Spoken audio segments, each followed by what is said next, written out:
मृत्यु के बाद 13 दिनों तक क्यों घर में रहती है आत्मा, जानना चाहते हैं आप। जिस तरह जीवन एक सत्य है, ठीक प्रत्येक व्यक्ति को ये भी भली भांति पता है कि मृत्यु भी एक ऐसा सत्य है जिसे कोई जितना मर्जी झुठला दे, परंतु इसे बदला नहीं जा सकता। कहने का अर्थ है कि जिसने इस पृथ्वी पर जन्म लिया है उसे एक न एक दिन अपने प्राणों की आहुति देनी पड़ती है। इस बारे में हम में से बहुत से लोगों ने कई बार अपने बड़े बुजुर्गों से कहते सुना होगा कि मृत्यु के बाद मनुष्य शरीर की आत्मा 13 दिनों तक अपने घर में रहती है। मगर ऐसा क्यों? इस बारे में क्या किसी ने सोचा है? अगर नहीं तो चलिए आज आपको इससे संबंधित जानकारी बताते हैं और जानते हैं कि आखिर क्यों मृतक शरीर की आत्मा 13 दिनों तक अपने घर में भटकती रहती है। साथ ही साथ ये भी बताएंगे कि 13 दिनों तक मृतक के नाम का पिंडदान क्यों किया जाता है। बता दें कि गरुड़ पुराण में ये इस बारे में विस्तार से बताया गया है। गरुड़ पुराण में बताया गया है कि जब किसी व्यक्ति की मृत्यु होती है तो यमराज के यमदूत उसे अपने साथ यमलोक ले जाते हैं।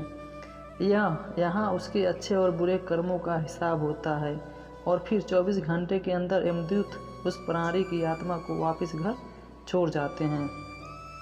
यमदूत के द्वारा आत्मा को वापस छोड़ जाने के बाद मृतक की आत्मा अपने परिजनों के बीच भटकती रहती है और अपने परिजनों की पुकारती रहती है, लेकिन उसकी आवाज़ को कोई नहीं सुन पाता। यह देखकर मृत व्यक्ति की आत्मा बेचैन हो जाती है और ज़ोर ज़ोर से चिल्लाने लगती है। इसके बाद आत्मा अपने शरीर के अंदर प्रवेश करने की कोशिश करती है, लेकिन यमदूत के पास बंदिश होने के कारण वह मृत शरीर में प्रवेश नहीं कर पाती। इसके अलावा गरुड़ पुराण की माने तो जब यमदूत आत्मा को उसके परिजनों के पास छोड़ जाती है तो उस समय उस आत्मा में इतना बल नहीं होता कि वो यमलोक की यात्रा तय कर पाए। गरुड़ पुराण के अनुसार किसी भी मनुष्य के मृत्यु के बाद जो 10 दिनों तक किया जाता है उससे मृतक आत्मा के विभिन्न अंगों की रचना होती है और जो 11 और 12वें दिन पिंडदान किया जाता है उससे मृतक की आत्मा रूपी शरीर का मांस और त्वचा का निर्माण होता है और जब 13वें दिन की 13वीं की जाती है तो उस दिन मृतक के नाम का पिंडदान किया जाता है। उसी से ही वो यमलोक तक की यात्रा तय करते हैं। अर्थात मृत्यु के बाद मृतक के नाम का जो पिंडदान किया जाता है उसी से ही आत्मा को मृत लोक से यमलोक तक यात्रा करने का बल मिलता है। इसलिए ही गरुड़ पुराण में बताया गया है जब किसी मनुष्य की मृत्यु हो जाती है तो उसकी आत्मा 13 दिनों तक अपने परिजनों के पास घर में भटकती रहती है और उसके बाद आत्मा मृत लोक से यमलोक की ओर निकल पड़ती है, जिसे पूरा करने के लिए उसे 12 महीने यानी 1 साल का वक्त लगता है।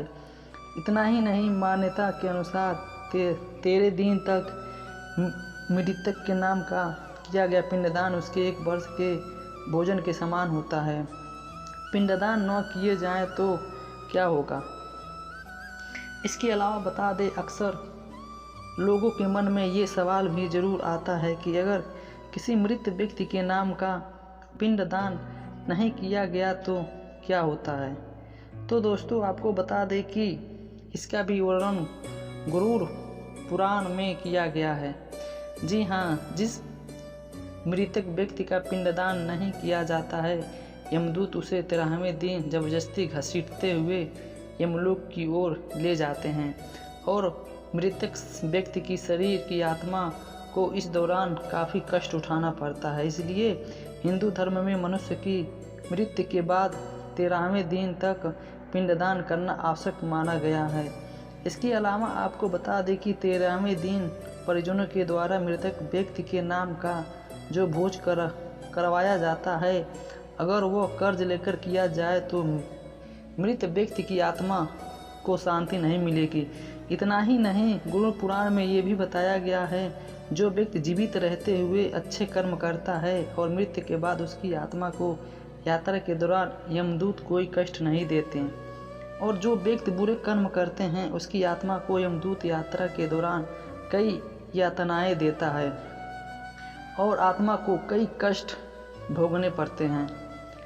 इसी तरह से स्टोरी सुनने के लिए हमारे चैनल को सब्सक्राइब कीजिए, ज़्यादा से ज़्यादा लाइक कीजिए स्टोरी सुनने के लिए। थैंक्स।